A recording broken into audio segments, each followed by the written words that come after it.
Shalom, Bapak Ibu yang terkasih dalam Tuhan. Salam sejahtera, puji Tuhan. Hari ini kita kembali berjumpa untuk kita mendapatkan firman Tuhan yang berkuasa bagi setiap kita. Firman yang hidup, yang kekal. Dan untuk mengubah karakter kita, untuk mengubah sifat kita, untuk mengubah motivasi-motivasi kita yang buruk adanya. Bapak Ibu yang terkasih di dalam Tuhan, hari ini kita punya tema adalah makna membutuhkan Tuhan bagi orang beriman. Makna membutuhkan Tuhan bagi orang beriman. Untuk lebih lanjut saya berkhotbah, sebelumnya saya berdoa terlebih dahulu. Terpujilah namamu Bapa Surgawi, Tuhan yang kami sembah. Terima kasih Tuhan, kami mengucap syukur.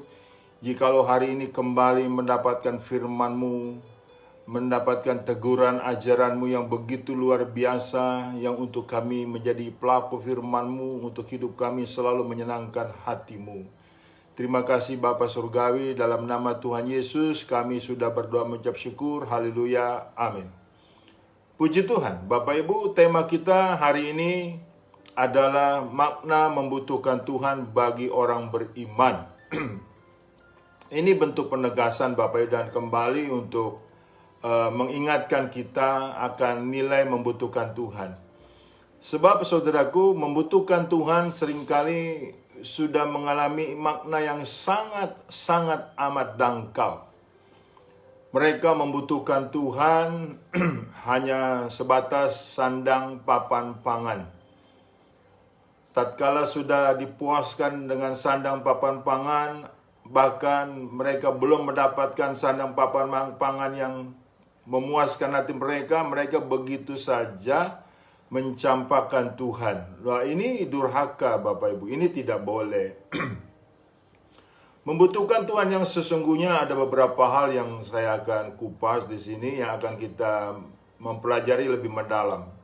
Jadi membutuhkan Tuhan bukan sekedar kita butuh Tuhan, ada upaya untuk memuaskan hawa nafsu kita, untuk kedagingan kita, saudaraku. Ini pun sudah banyak terjadi, saudaraku, seperti itu.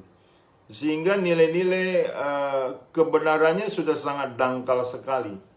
Ini perlu kita perbaiki. Yang pertama, saudaraku, membutuhkan Tuhan adalah mempercayai akan Tuhan. Mempercayai akan Tuhan. Saya baca dalam Yohanes 11 ayat 25 sampai 27. Yohanes 11 ayat 25. Jawab Yesus, "Akulah kebangkitan dan hidup. Barang siapa percaya kepadaku, ia akan hidup walaupun ia sudah mati.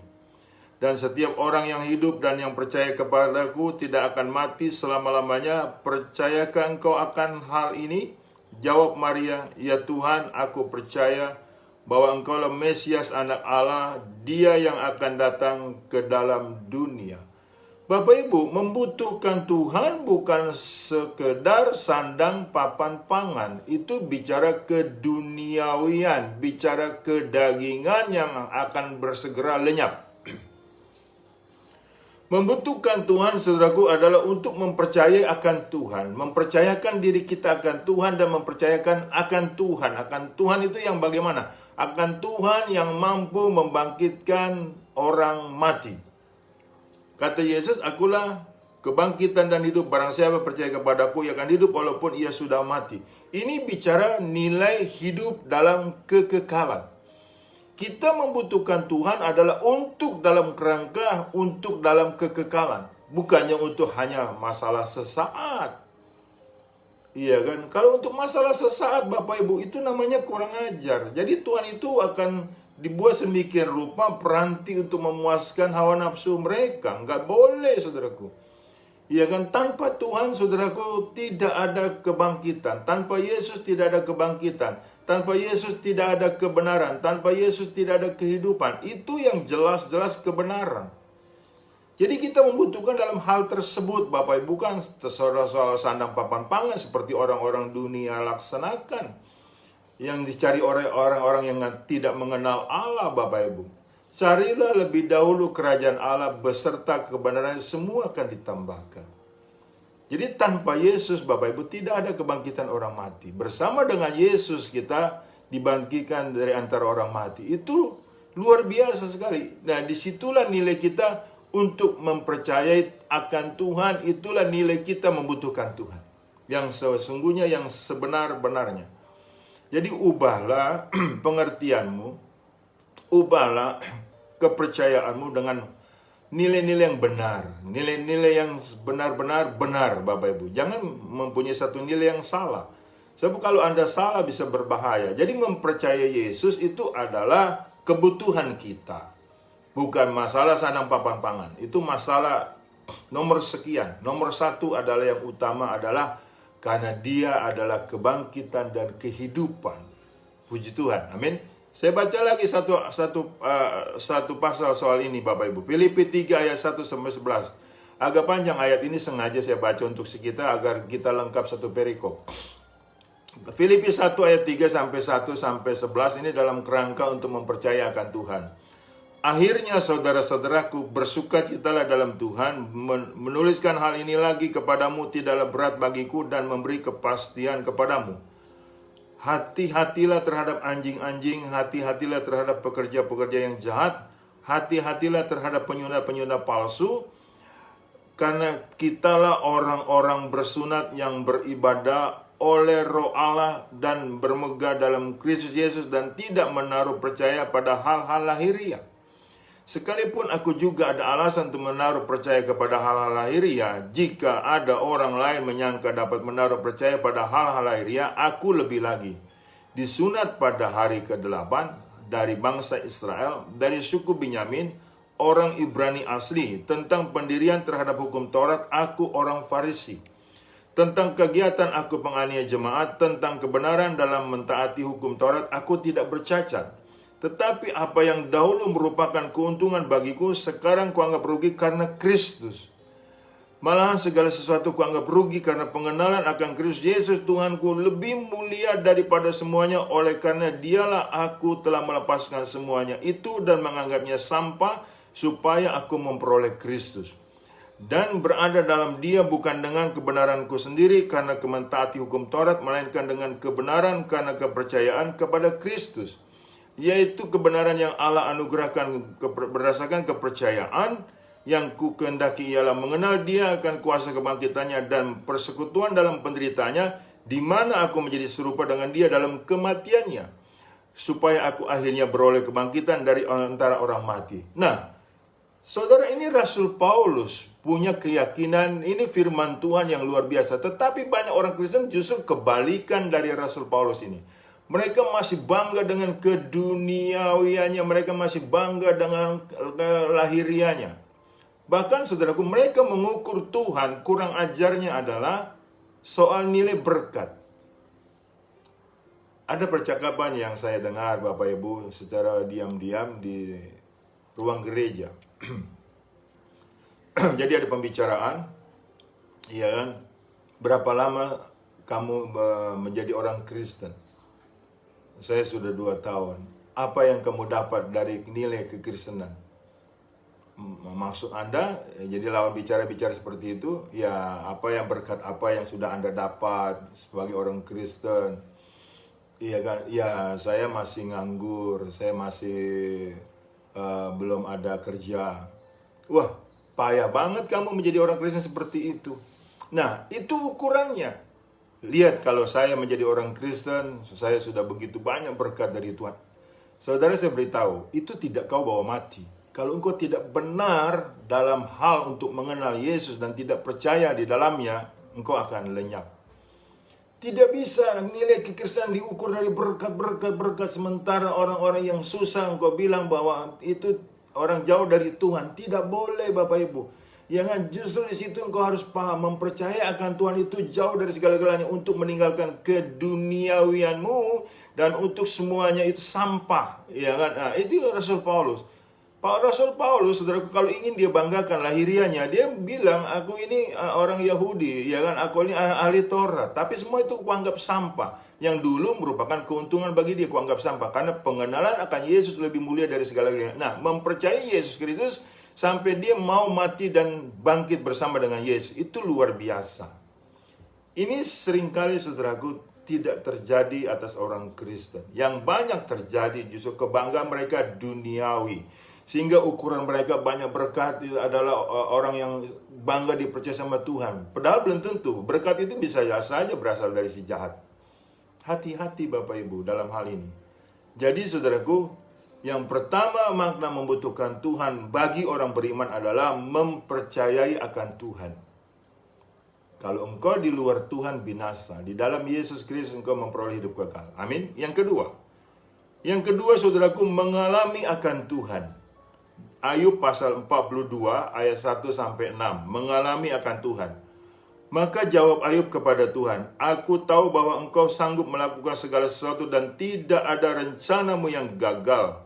Firman-Mu, siapakah dia yang menyelubungi keputusan tanpa pengetahuan? Itulah sebabnya tanpa pengertian aku telah bercerita tentang hal-hal yang sangat ajaib bagiku dan yang tidak ku ketahui. Firman-Mu, dengarlah, maka akulah yang akan berfirman. Aku akan menanyakan engkau supaya engkau memberitahu aku.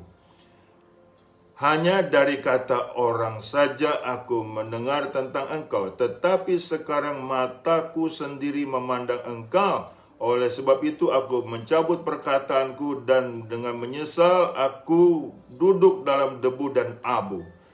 Ayub dikenal sebagai orang yang saleh, orang yang soleh, orang yang takut akan Tuhan. Tetapi rupanya itu hanya secara legalistik. Hanya sebagai nilai ikut-ikutan. Hanya sekedar menjalankan liturgi dalam beribadah. Begitu dia mengalami penderitaan yang sangat berat, Bapak Ibu, luar biasa. Sampai-sampai sang istrinya mengatakan, kutukilah Tuhanmu, mati saja kamu. Nah, ini satu nilai perbedaan yang luar biasa. Tapi pada saat itu Ayub tidak demikian kondisinya. Malah Ayub bilang, dulu aku kata orang saja bicara soal Tuhan. Sekarang mataku sendiri melihat akan Tuhan. Itu luar biasa. Mengalami akan Tuhan ini, saudaraku, kebutuhan kita. Bukan kata orang Yesus Tuhan, tapi kata iman kita, kata nilai pribadi kita, kata nilai-nilai kedekatan kita dengan Yesus Kristus. Bukan apa kata orang, saudaraku. Jadi makanya terbukti kalau engkau bergereja, kalau engkau beribadah, sesering apapun, kalau cuma menjalankan asas legalistik, tidak mengalami akan Tuhan, engkau dengan mudah akan murtad. Makanya jangan heran. Puluhan tahun menjadi Kristen dia bisa murtad, Bapak Ibu. Karena ini kondisi membutuhkan Tuhan yang dangkal, yang salah. Yang pada hari begitu habis-habisan hartanya, bangkrut, invalid. Kemudian apa gunanya aku tetap menjadi orang Kristen? Apa gunanya aku tetap ke gereja? Apa gunanya aku tetap berdoa? Lebih baik aku tinggalkan kekristenan. Itu yang terjadi tatkala orang itu membutuhkan Tuhan secara salah. Kita harus mengalami akan Tuhan sebagaimana Ayub mengalami hal itu. Dalam setiap persoalan kita. Disitulah kesempatan emas untuk kita mengalami akan kebaikan Tuhan. Akan nilai-nilai kesetiaan Tuhan yang engkau tidak pernah ragukan. Sehingga ke depannya dalam hal engkau dalam penganiayaankah, di dalam penderitaankah, enggak ada sedikit pun pikiranmu untuk meninggalkan Yesus Kristus. Dia tetap sama dahulu, kemarin, sekarang, dan selama-lamanya. Allah yang setia. Amin Bapak Ibu. Jadi mengalami akan Tuhan adalah itu nilai kebutuhan akan Tuhan. Bagi setiap orang beriman. Beda dengan orang yang tidak beriman. Yang ketiga saudaraku, yang ketiga memahami akan Tuhan. Yang ketiga memahami akan Tuhan. Kejadian 15 ayat 1-18. Kejadian 15 ayat 1. Pada waktu itu Musa bersama-sama dengan orang Israel menyanyikan nyanyian ini bagi Tuhan yang berbunyi, baiklah aku menyanyi bagi Tuhan sebab ia tinggi, luhur, kuda dan penunggangnya dilemparkannya ke dalam laut. Tuhan itu kekuatanku dan mazmurku. Ia telah menjadi keselamatanku, ia Allahku. Kupuji dia, ya Allah Bapakku. Kuluhurkan dia. Tuhan itu pahlawan perang. Tuhan itulah namanya. kereta Fir'aun dan pasukannya dibuangnya ke dalam laut. Para perwiranya yang pilihan dibenamkan ke dalam laut tebrau. Samudra raya menutup mereka, ke air yang dalam mereka tenggelam seperti batu. Tangan kananmu Tuhan mulia, karena kekuasaanmu. Dengan tangan kananmu Tuhan menghancurkan musuh.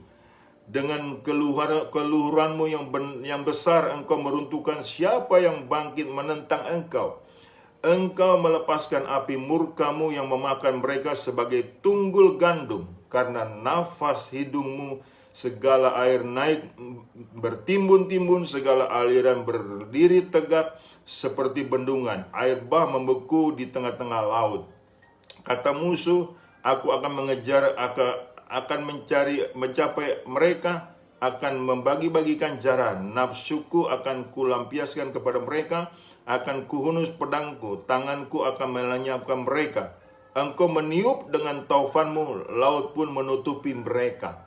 Sebagai timah mereka tenggelam dalam air yang hebat. Siapakah yang seperti engkau di antara para Allah yang lain, ya Tuhan? Siapakah seperti engkau mulia karena kekudusanmu, menakutkan karena perbuatanmu yang masyhur? Engkau pembuat keajaiban, engkau mengulurkan tangan kananmu, bumi pun menelan mereka. Dengan kasih setiamu engkau menuntun umat yang telah kau tebus. Dengan kekuatanmu engkau membimbingnya ke tempat kediamanmu yang kudus. Bangsa-bangsa mendengarnya, mereka pun menggigil, kegentaran menghinggapi penduduk tanah Filistin.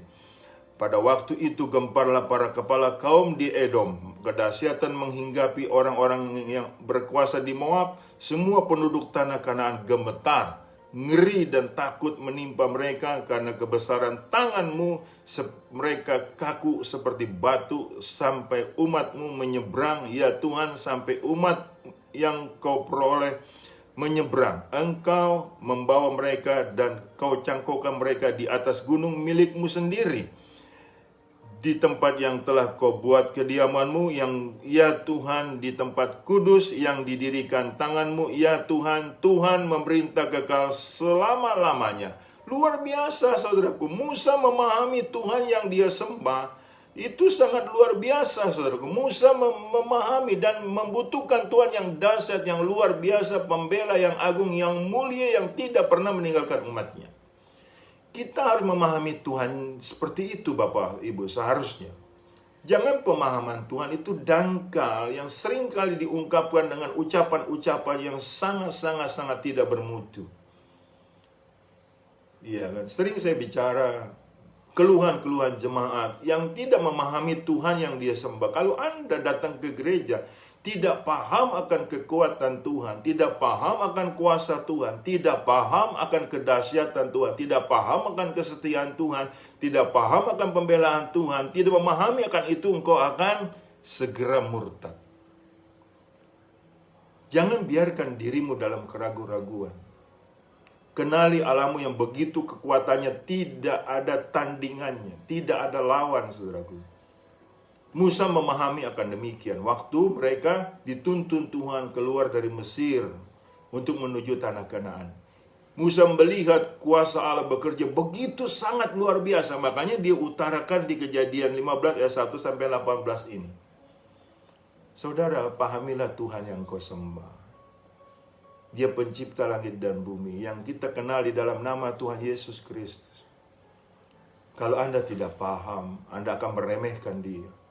Anda akan melecehkan dia dan Anda akan membuang dia. Seringkali banyak keluhan-keluhan yang tidak bermutu yang diutarakan jemaat. Pak Pendeta, apakah bisa Tuhan menolong saya? Ini kau tidak paham soal kekuatan Tuhan. Apakah dia mau menolong saya? Ini kau tidak paham akan kasih Tuhan. Pak Pendeta, kenapa Tuhan tidak peduli atas saya? Ini kau tidak paham akan kesetiaan Tuhan. Itu harus diubah, harus diperbaiki dengan segera jika engkau tidak mau menjadi lemah dan kalah dengan persoalan. Penting Bapak Ibu untuk kita pahami soal Tuhan. Sehingga tidak ada kekurang ajaran yang terus kita ungkapkan kepada Tuhan, melecehkan Tuhan. yang pada akhirnya kita akan binasa. Jangan begitulah Bapak Ibu. Pahami akan Tuhan Bapak Ibu. Yang selanjutnya kita beranjak mentaati akan Tuhan, mentaati akan Tuhan, saudaraku. Ini penting bagi setiap kita, bagi yang membutuhkan Tuhan dengan sungguh-sungguh. Mentaati akan Tuhan. Kejadian 15 ayat 22 sampai 27. Musa menyuruh orang Israel berangkat dari Laut Tebrau, lalu mereka pergi ke padang gurun Syur. 3 hari lamanya mereka berjalan di padang gurun itu dengan tidak mendapat air. Sampailah mereka ke Mara, tetapi mereka tidak dapat meminum air yang di Mara itu karena pahit rasanya. Itulah sebabnya dinamai orang itu Mara. Lalu bersungut-sungutlah bangsa itu kepada Musa, kata mereka, apakah yang akan kami minum?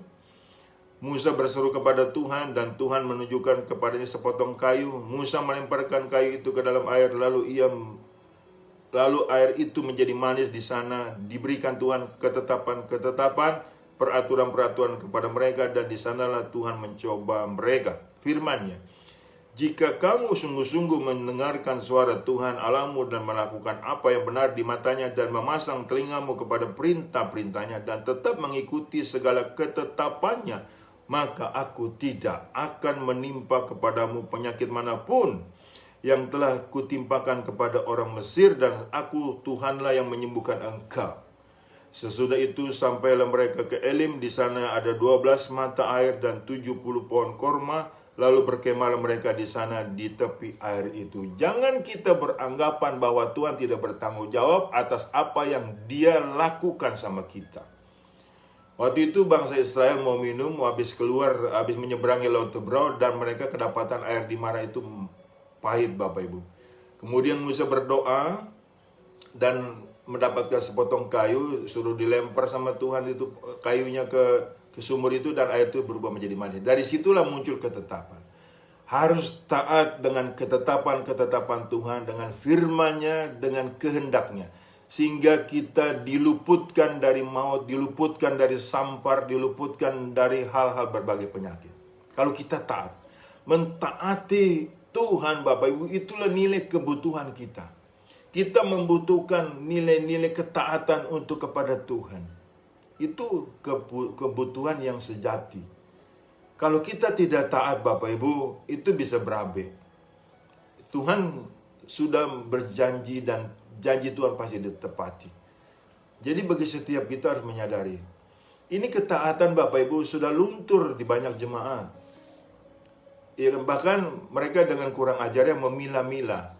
Perintah ini yang aku suka, perintah ini yang aku tidak suka. Itu kan namanya tidak taat. Kalau engkau terkena penyakit sampar, kalau engkau terkena musibah, jangan salahkan Tuhan. Sebab janji Allah ini luar biasa. Rancangan Tuhan adalah rancangan damai sejahtera, bukan rancangan kecelakaan. Amin, saudaraku. Yang keempat, mentaati akan Tuhan. Itu kebutuhan kita. Berarti dari pihak kita harus taat, Bapak Ibu. Yang Tuhan minta untuk kita menjadi orang yang taat. Kalau kita tidak taat, silakan Anda mau coba resikonya, ya silakan. Jangan salahkan saya apabila itu resikonya ditimpa kepada kamu.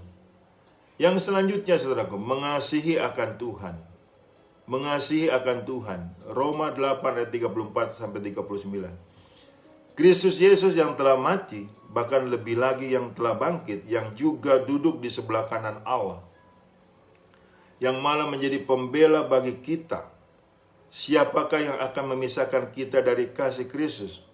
Penindasan, atau kesesakan, atau penganiayaan, atau kelaparan, atau ketelanjangan, atau bahaya, atau pedang? Sesungguhnya, seperti ada tertulis, oleh karena engkau kami ada dalam bahaya maut, sepanjang hari kami telah dianggap sebagai domba-domba sembelihan. Tetapi dalam kesemuanya itu kita lebih daripada orang-orang yang menang oleh Dia yang telah mengasihi kita.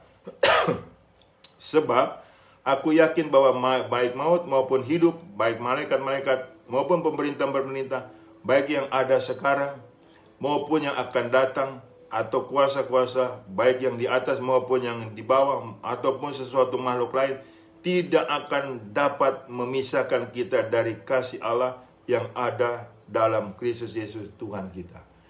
Yang kelima Bapak Ibu adalah kita mengasihi akan Tuhan. Sebab kasih Allah ini sama kita, saudaraku, sangat luar biasa. Tidak ada yang mampu memisahkan kita dari kasih Allah. Kecuali kita memisahkan diri alias tidak taat dan tidak mengasihi. Kasihilah Tuhan Allahmu dengan segenap hatimu, dengan segenap jiwamu, dengan segenap akal budimu, dengan segenap kekuatanmu. Dan kasihilah sesamamu seperti engkau mengasihi dirimu sendiri. Itu nilai kebutuhan kita, Bapak Ibu. Itu yang kita butuhkan. Kasih. Iman, pengharapan, dan kasih. Yang paling besar di situ adalah kasih. Bayangkan kalau orang hidup tanpa kasih. Mereka boleh hebat dalam pengetahuan agama. Mereka kalau tanpa kasih, mereka akan kejam, Bapak Ibu. Makanya banyak terjadi gara-gara agama, kekejamannya begitu luar biasa. Kalau orang kehilangan kasih Allah, saudaraku, berbahaya. Ya, atau meninggalkan kasih Allah. Kasih Allah melekat kuat sama kita sampai selama-lamanya. Jadi di situ kita membutuhkan kasih Allah. Iya kan? Kesampingkan soal sandang papan pangan. Itu sudah ada dalam jaminan Tuhan. Bahkan apa yang tidak pernah engkau pikirkan, apa yang tidak pernah engkau lihat, apa yang tidak pernah engkau dengar, itu yang Tuhan sediakan bagi orang-orang yang mengasihi Dia. Saudara yang terkasih dalam Tuhan, makna membutuhkan Tuhan itu tidak sesederhana yang kita bayangkan. Dibutuhkan keseriusan dan kesungguhan hati. Dibutuhkan nilai pengorbanan, saudara. Iya kan? Yang untuk kita melawan hawa nafsu kita. Yang melawan kedagingan kita, melawan keduniawian kita. Kita tidak boleh serupa dengan dunia ini, saudara. Supaya kita benar-benar mengasihi Allah kita. Sebab, saudaraku, banyak orang Kristen yang sudah tidak mengasihi Tuhan. Dia lebih mengasihi dirinya sendiri. Dia lebih mengasihi hartanya. Dia lebih mengasihi semacam kayak hobinya begitu. Hati-hati. Saya ingatkan hari ini. Hati-hati. Tatkala engkau tidak sungguh-sungguh mengasihi Allah. Tatkala engkau tidak membutuhkan kasih Allah. Hati-hati, Bapak Ibu. Kita hidup cuma hanya belas kasihan Tuhan. Saya seringkali berdoa, Tuhan, tetaplah aku dalam belas kasihan-Mu. Sebab kenapa? Tanpa belas kasihan Tuhan, Bapak Ibu, kita itu akan dihajar dengan oknum yang kejam, yaitu iblis pembinasa keji. Kita ada hari ini ada oleh karena belas kasihan Tuhan yang memelihara hidup kita, yang memelihara keluarga kita, saudaraku, jiwanya agar tidak terhilang. Yang terakhir, melekat kepada Tuhan. Kebutuhan bagi orang beriman akan Tuhan adalah melekat akan Tuhan. Yohanes 11 ayat 1-8. Akulah pokok anggur yang benar dan Bapakulah pengusahanya. Setiap ranting padaku yang tidak berbuah dipotongnya, dan setiap ranting yang berbuah dibersihkannya supaya ia lebih banyak berbuah. Kamu memang sudah bersih karena firman yang telah kukatakan kepadamu. Tinggallah di dalam aku dan aku di dalam kamu, sama seperti ranting tidak dapat berbuah dari dirinya sendiri. Kalau ia tidak tinggal pada pokok anggur, demikian juga kamu tidak berbuah. Jikalau kamu tidak tinggal di dalam aku, akulah pokok anggur dan kamulah ranting-rantingnya. Barang siapa tinggal di dalam aku dan aku di dalam dia, ia berbuah banyak, sebab di luar aku kamu tidak dapat berbuat apa-apa. Barang siapa tidak tinggal di dalam aku, ia dibuang keluar seperti ranting dan menjadi kering. Kemudian dikumpulkan orang dan dicampakkan ke dalam api, lalu dibakar. Jikalau kamu tinggal di dalam aku dan firmanku tinggal di dalam kamu, mintalah apa saja yang kamu kehendaki dan kamu akan menerimanya. Dalam hal inilah Bapakku dipermuliakan, yaitu jikalau kamu berbuah banyak, dan dengan demikian kamu adalah murid-muridku. Satu jaminan yang sangat luar biasa. Tuhan ingin kita melekat kepada Tuhan, melekat akan Tuhan, karena Dia adalah pokok anggur yang benar. Di luar aku, kata Tuhan, kau tidak bisa berbuat apa-apa. Ini kebutuhan kita, melekat kepada Tuhan, melekat akan Tuhan, Bapak Ibu. Agar kita, saudaraku, dalam berkat penyertaan Tuhan. Saudara, kita tidak mau hidup seperti ranting kering yang kemudian dilempar ke api. Kita hidup melekat dengan Tuhan. Itu kerinduan Tuhan. Di situ ada jaminan Tuhan. Jaminan-jaminan kehidupan kita. Jaminan-jaminan bahkan kekekalan kita di alam surga yang mulia luar biasa. Tuhan Yesus memberkati. Kiranya firman Tuhan ini tidak pernah kembali dengan sia-sia. Dan saya percaya ada perubahan sikap, pengertian, makna mengenai membutuhkan Tuhan bagi kita sebagai orang beriman. Tidak lagi memaknai secara dangkal soal kebutuhan-kebutuhan hanya sebatas materi, keduniawian dan kedagingan. Karena Allah mau sanggup mencukupkan apa yang kau butuhkan. Saya berdoa, Bapa Surgawi Allah yang kami sembah dalam nama Tuhan Yesus. Aku sudah menyampaikan kebenaran firman-Mu akan nilai-nilai kami mengapa membutuhkan Tuhan. Dan biarlah firman-Mu ini menjamah bagi setiap hati dan pikiran kami. Sehingga kami benar-benar membutuhkan Tuhan secara benar, bukan secara keduniawian, kedagingan, dan hawa nafsu. Terima kasih Bapa, Tuhan memberkati seluruh pendengar khotbah ini. Dalam nama Yesus, Tuhan kuatkan mereka yang lemah. Tuhan pulihkan mereka yang sedang sakit. Dalam nama Yesus, aku berdoa dan mengucap syukur. Haleluya. Amin. Bapak Ibu yang terkasih dalam Tuhan, terimalah berkat dari Allah Bapa. Di dalam cinta kasih Tuhan kita Yesus Kristus, di dalam persekutuan dengan Roh Kudus yang selalu menyertai kita. Mulai dari saat ini sampai Maranatha, Tuhan datang kali kedua menyebut kita dalam kemuliaan, dan kita pun layak menerima kemuliaan Tuhan dari kekal sampai kekal. Tuhan Yesus memberkati. Shalom. Haleluya.